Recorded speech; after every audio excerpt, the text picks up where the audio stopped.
안녕하세요. 이번에는 주병진의 사주입니다. 진월에 병하고 병인 일주예요. 병화가 이 무술과 진토를 봐서 토가 많습니다. 이 인목이 그나마 중요해요. 여기서 이거를 이 토들을 제압을 해줄 수 있는 목이 오행에서 중요해요. 또 그런 의미에서 이 인목이 또 그래도 좋은 역할을 하고는 있어요. 이 병화가 월주 비견을 바라보고 있는데 많은 기운이 설기되는 거를 이제 보충을 해줄 수 있는 그런 인성이 중요한 사주입니다. 여기 뭐 이렇게 식신 강하게 있고 재주가 엄청난 건 사실이에요. 예, 몸도 건강하세요. 그런데 조금 답답한 게 뭐냐면 이 무술을 소토할 수 있는 글씨는 또 간목이에요. 근데 간목이 오면은 편인 도식이 된단 말이죠. 그러면 이제 편인이 아닌 이 을목이 또 더 을목은 이 진토는 뿌리를 내릴 수 있단 말이에요. 찔러준단 말이에요. 그런데 얘는 못 찔러요. 어려워요, 많이. 천간에서 이 비어있는 시간에 간목이 와도 좋고 또 임수가 와도 좋아요. 물상으로 봤을 때 임수와 병화의 만남은 이 드넓은 바다에서 태양이 뜬 거라 가지고 사주에서는 최고의 물상 그림, 엄청난 수려한 장관을 연출을 해서 의미 부여를 굉장히 많이 해요. 귀격도 되고 부격도 되고. 병화는 임수, 임수는 병화 이렇게 그 짝을 지으는 게 좋죠. 네, 이 물상론에서는 그렇습니다. 그래서 이 사주는 간목과 임수가 중요한 사주예요.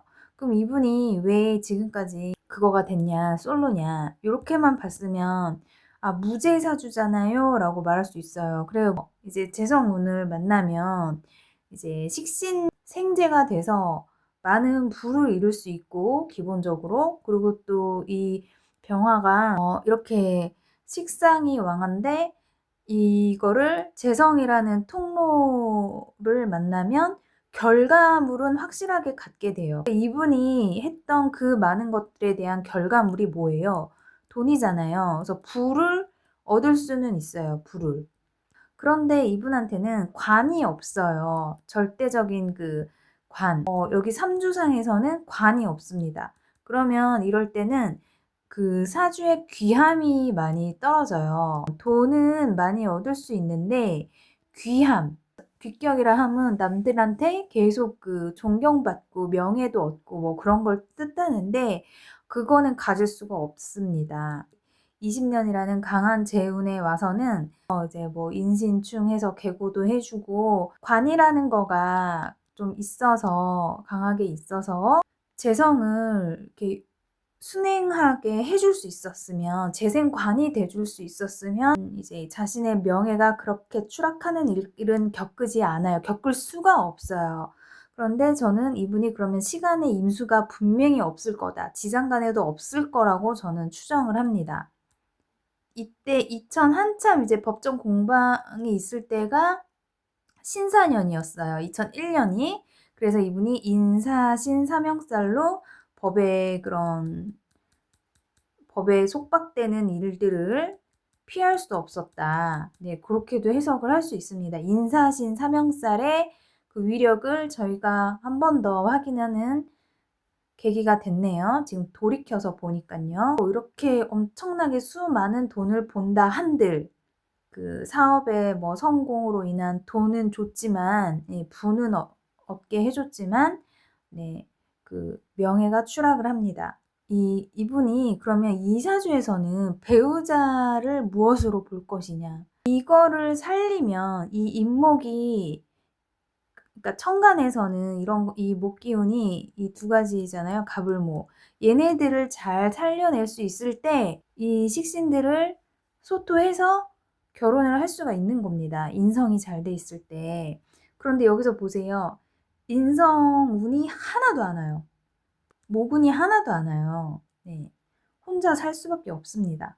자, 그러면 그 다음에 목이 살아나야 되는데 뭐 요때도 편재이거니와 또 이 내 목 인목을 깨죠 인신충으로. 그리고 진중에 을목도 하나 있기는 해요. 이것도 뭐 을경합이 돼버려요. 을경합 금이 돼버립니다. 다 제로 변해요.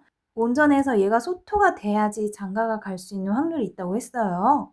신금은 가차없이 사정없이 을목을 자릅니다.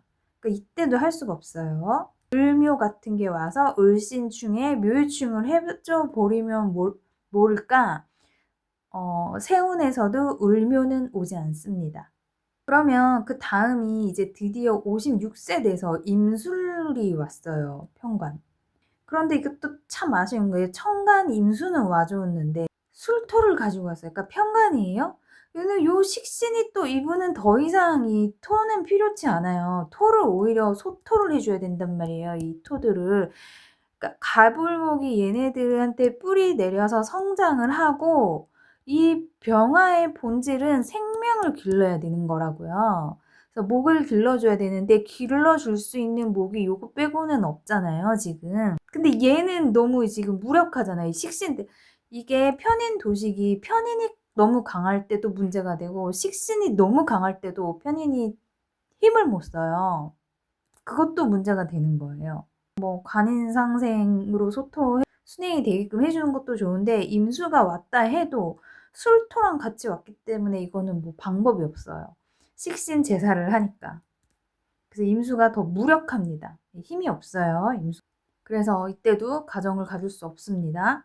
그리고 이제 이 미래가 이분이 관을 가질 수 있는 그런 흐름이 아니에요. 그러니까 뭐 더 이상 어느 큰 기업의 임원이나 오너가 될 수가 없습니다. 그래서 자기 팔자대로 행동을 하셨어요. 자, 그러다가 이제 66세 개해 대운이 왔어요. 이 관이 이제 드디어 와줬기 때문에 이제는 상황이 달라지긴 했습니다. 이게 그러면 이분이 이제 와서 왜 여자를 만나냐? 이제 수생목을 또 해줍니다. 이제 인성이 조금씩 살아나는 거예요. 그래야 얘들을 소통을 할 수가 있죠. 그러니까 이분은 재주가 너무 왕한 거가 그게 조화가 맞아야 된다는 거예요. 그래서 드디어 이제 수생목이 되기도 하거니와 교훈기 한 2년 정도, 1, 2년 정도 해서 본격적으로 마인드가 바뀌었을 거예요. 뭘로 바뀌었냐? 이제 와서 내가 여자가 생각난다 이게 아니라 여자의 뭐 굶주렸다 이런 건 전혀 아닙니다. 그게 아니라 말 그대로 관에 대한 이제 지향점이 생긴 거예요. 어떤 그 목표치가 생긴 거예요. 즉 이분이 사업선에서도 물러났기 때문에 이제 어느 무슨 큰 중견기업의 오너가 아니에요. 그래서 뭐 회장님, 사장님 소리 듣는 입장도 아니에요. 가정이라는 걸 생각하게 됩니다. 왜냐하면 가정에서 아버지라는 사람은 남편이라는 사람은 그 자체로 관이거든요. 또 이 계해 대우는 을목 여기 있는 이 을목을 더 잘 키워줄 수 있기 때문에 내년이 또 마침 을사년이라서 내년까지 이분은 연애운은 좋을 걸로 봅니다. 그렇지만 그럼에도 불구하고 그래서 이때 진짜 인생에 달고 쓴 재성을 다 겪어봤기 때문에 지금 와가지고 뭐 여자가 궁하고 여자가 고파서 그런 건 전혀 아니에요. 관에 대한 욕망이다. 네, 그렇게 보시면 됩니다.